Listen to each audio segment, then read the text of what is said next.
the walking embodiment of that, right? Because that's exactly what you did with the Legends Summit. You were like, you saw an opportunity that lit you up, but also equally like was that next level, and you just did it. Like, I don't even think you asked me any questions. You were just like, I'm in, I want to do this, because you knew that that's obviously where the growth was, the next level that you were wanting to step into.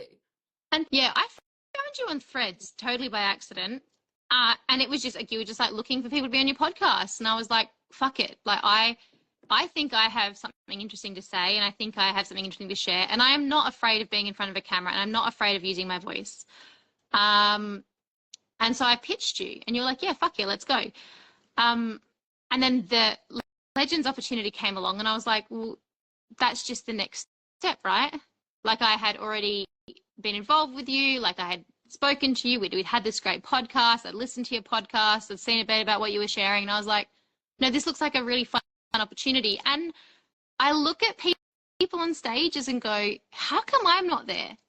Why am I not, and I see like local events and things that are happening. And I think, like, I can do that. What they're doing, I can do that. Why are those people being asked to sit on a panel?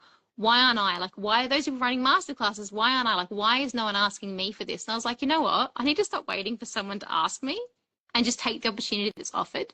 Yeah.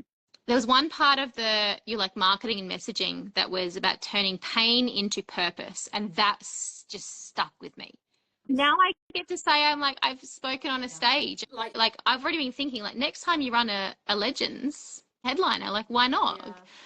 Yeah. I love that. Think I want to be able to put that like on my resume on my website, and people say, like, what do you do? I'm like, oh, I'm also an international speaker now. Yeah. But it's an opportunity I claim for myself. And this is something that I see an issue with a lot with the women I work with, is that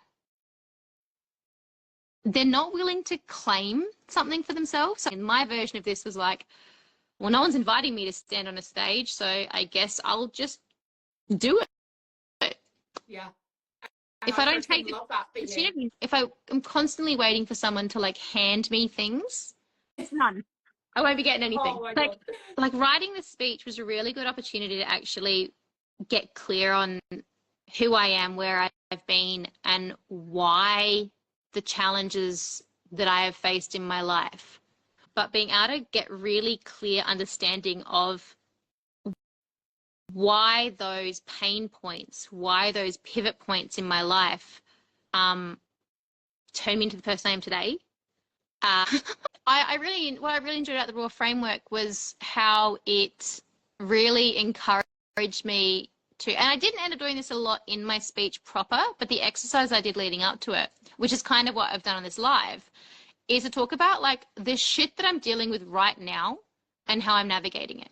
And I know that you do this amazingly, like in all your content. And I love that the Raw framework was encouraging, like, this is where I really felt like what you do in your work and what I'm already doing really, really work together. And so much. Thanks so much for this opportunity, Claire. Who would have thought that like a podcast Threads hashtag would result in all this? Right.